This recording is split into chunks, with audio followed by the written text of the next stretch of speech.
Ma'am, I need you to stay calm. What exactly did you see? The 911 operator's voice rattled through the phone. The woman's shaky voice cut through the still night. There was a man standing in my hallway. But the doors were locked.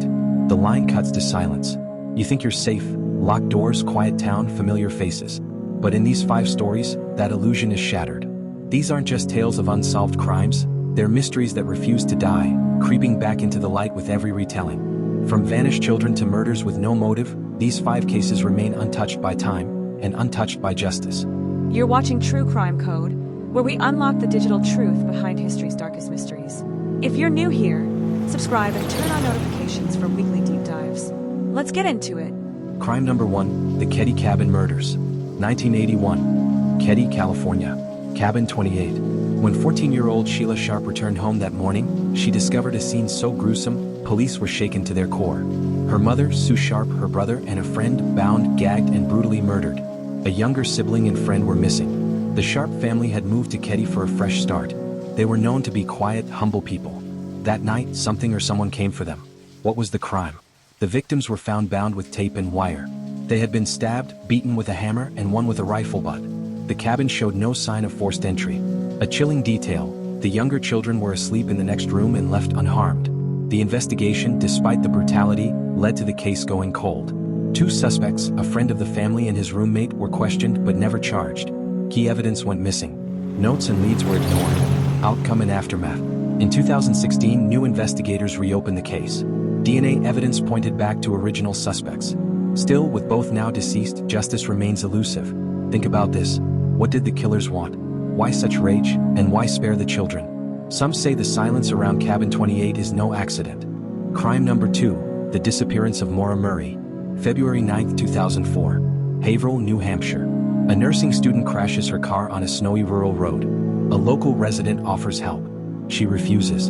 10 minutes later, she's gone. Maura Murray, 21, emailed professors claiming a death in the family. There wasn't. She packed her belongings, withdrew cash, and bought alcohol. Hours later, her car was found abandoned. What was the crime? The scene was strange. The car was locked. Her belongings, including a packed suitcase and printed directions, were still inside. Dogs lost her scent within 100 yards. No footprints. No drag marks. No blood. Nothing. With the investigation over the years, theories have exploded. Foul play? Voluntary disappearance? Suicide? A hit-and-run cover-up? New searches using ground-penetrating radar have turned up nothing. Maura's case remains one of the most talked-about unsolved disappearances.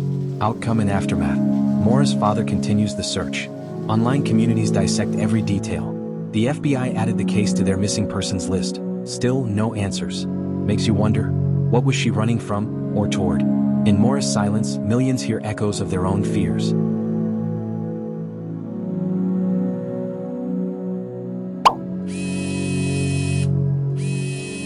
Crime number 3, the Watcher of Westfield. A typed letter excerpt read, "I am the Watcher. I have been watching 657 Boulevard for decades now. My grandfather watched the house in the 1920s and my father in the 1960s. It is now my time." What led to this, you wonder? In 2014, Derek and Maria Broaddus bought their dream home in Westfield, New Jersey. But before they could move in, the letters began. Signed anonymously by The Watcher, these chilling messages referenced the couple's children by name, specific interior details of the home, and bizarre historical claims. This was the crime. The letters escalated. "Have they found out what lies in the walls yet?" one letter said. "Who has the bedrooms facing the street? I'll know as soon as you move in." Terrified, the Broadduses never moved in. They launched an investigation, and a lawsuit against the former owners for not disclosing the letters. During the investigation, the police suspected neighbors, even interrogated one family with ties to the home. DNA testing, handwriting analysis, private investigators. Nothing turned up. The Watcher was never found. Outcome and aftermath. The house was eventually sold at a loss. Netflix even turned the story into a drama series. But the identity of the Watcher and their obsession with the house remains a bone-chilling mystery. Let me ask you this. Was it a stalker, a prank, or a decades-old secret society? One thing's for sure, the Watcher never stopped watching. Crime number 4, the Boy in the Box. February 1957. A box was found in the woods of Philadelphia. Inside, the body of a young boy, bruised, battered, and unknown. He was about 4 to 6 years old, malnourished, covered in scars. No one ever reported him missing. What was the crime? He was wrapped in a plaid blanket and placed in a cardboard box. The box once held a baby bassinet from a local department store. Despite facial reconstruction, forensic sketches, and national media coverage, no name, no parents, no past. Investigation. Theories swirled: a foster home, human trafficking, accidental death. Police followed hundreds of leads. The boy's fingerprints, footprints, and DNA were taken and retested with new technology decades later.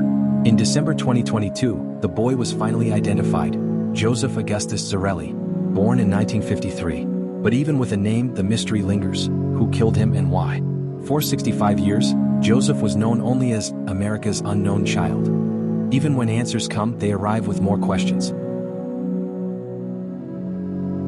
Crime number 5. The vanishing of Brandon Swanson. May 14, 2008. Marshall, Minnesota. 19-year-old Brandon Swanson had just finished celebrating the end of the school year with friends. At around 1:30 a.m., he left a gathering to drive home. At 1:54 a.m., he called his parents. He told them his car had veered into a ditch, but he was unharmed. Calm, clear-headed, and sure of his location, he asked them to pick him up. But when they arrived, he wasn't there. This was the crime.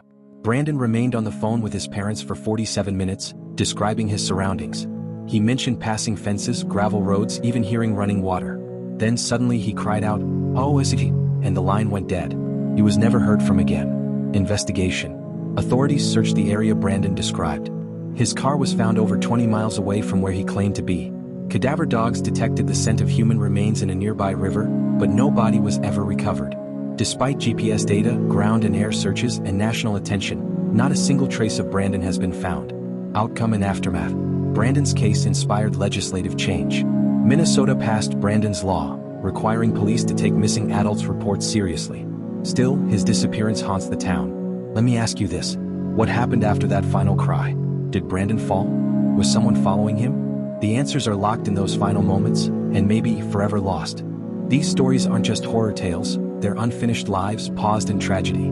Behind each mystery is a family still waiting, a town still haunted, and a truth still buried. So tonight, as you turn out your light, remember, it's not the monsters we see, but the ones that vanish into silence that keep us up at night. This is True Crime Code, where mystery meets machine. Don't forget to subscribe.